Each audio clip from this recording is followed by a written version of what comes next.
video. I know, but who's talking first? Oh, it doesn't matter. We just gonna have a conversation. You're just gonna tell us just what I just I know when to start.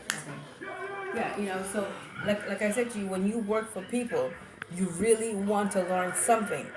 You can't meet people and don't learn anything from anybody, because in that case, even if it's a one word that you learn from a vocabulary that you never heard before, you say, "Oh, okay, I got this. I'm gonna go to this dictionary and I'm gonna figure out what the word means." And then, like I said to you, I work for people that has taught me how to manage money.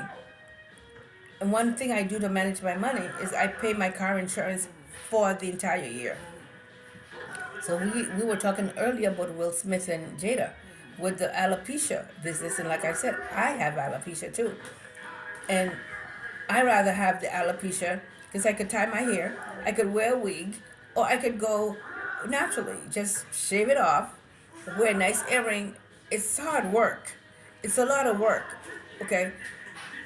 Because now I have to make sure my hair is shaved and get this and put the makeup on. Where if I have natural hair, I can just brush it up and walk out the door without makeup or anything else.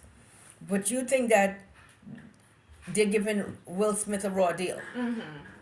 I think that he's always been good in the industry. It's not like he's out here he's somebody who's been a serial offender, like messing up and being a bad influence all of the time. So I don't like how everybody else in the industry, when there's rapists, pedophiles, sex offenders, people who take advantage of the system, they get a break. They don't ban them, they don't pursue them, but he does something and I feel like they're vilifying him and trying to make an example out of him. And I don't like when they use black people too to try to make an example out of us, because I felt like that has historical precedence. They always try to make an example out of us whenever we do something to deter other people from doing it.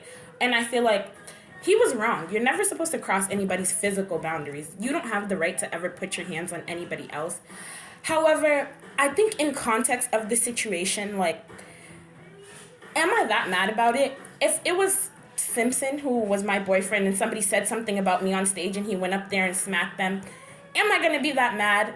Not 100%. You know what I'm saying? Because I feel like if he truly felt like he was defending his wife, and not even his girlfriend, his wife. Like, if he was defending his wife, then he did what he has to do. And also, like, I hear a lot of people saying, violence is never the answer. And on their love scale of celebrity, like, yes, violence should never be the answer.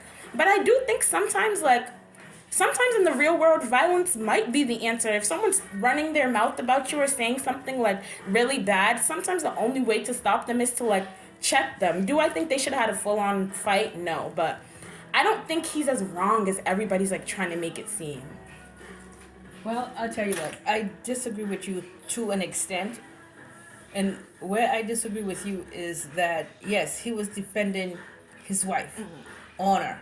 However, when Chris made that comment, G.I. Jane, for me, he was really giving her a role of being the black woman that's going to now be the next G.I. Jane. Because Demi Moore did the first one. That's how I took it. Now, don't forget, Will Smith laughed at that at first until he looked at her, all right? And he went off. And I think that was wrong. And I don't believe that his wife thought for 1 minute that he was going to go and do that, because I think she might have tapped him on the shoulder or the leg and stop him. So we weren't there. All we saw is his reaction. I agree again that he should not have done it, and they really should not have banned him for 10 years. Yeah, like, that was an excessive punishment to me. It definitely felt excessive. I also think, though, sometimes, like, and I think it's easy to make judgments from social media, but at the same time, we're all real people. Sometimes I laugh at something and I see how it hurts somebody and I see their reaction, and then I realize, like, oh, maybe that wasn't funny. Or sometimes I laugh when I'm uncomfortable in a situation. Like, if, like, everybody's laughing, I'm just like, ha, like, that's my instinct. Also, like, if you grew up in media and cameras are on you and, like, the crowd is laughing, he could have just, like, laughed as a first initial instinct and then looked at his wife and maybe seen her reaction and seen that she didn't find it funny. But I also think, yeah, like, I agree with you in the sense that 10 years was an excessive punishment. And for G.I. Jane, the joke, I think that also people were saying Chris Rock made a documentary called Good Hair or something. So he explored the importance of the relationship between black women and their hair. So I feel like if you want to do that and you made money off of a documentary about black women and their hair, then I don't think in your next major performance that they should be the butt of your joke. Okay, now the thing with the joke with the hair, as you stated, don't forget, this is what comedians do. They make fun of people's anything. I just made joke of my grandson that his girlfriend just put 2 balloons in his hair, okay, as a little bunny for the day. Now, I find that to be funny, okay, but somebody else may not find it to be funny. Somebody said, "Well, wait a minute, this is a guy, this is a boy. Why are they doing this?" So to each his own. Yes. Do you follow what I'm saying? Yes, but if somebody didn't find it to be funny, I think they have a right to not find it to be funny. Like if they are not okay with the joke, even though comedians make jokes, that's what they do. But if someone's not okay with the joke, I don't think that we can police how they should respond, because you can't tell people how they feel about something. Like what if they really wasn't okay with that? Again, that's the comedian. She may not have been okay with that. Let's go back to Jada. But she too smiled at the joke at first. I saw her. I was there. I was watching it. Jada, I saw her on television. Yes. She too thought it was funny. But like I said, I think Chris Rock did not mean any harm. He did not, and he stood humble. And I feel very bad for both people. Yes. Okay, but I think Will Smith was wrong to walk up the stage and did what he did.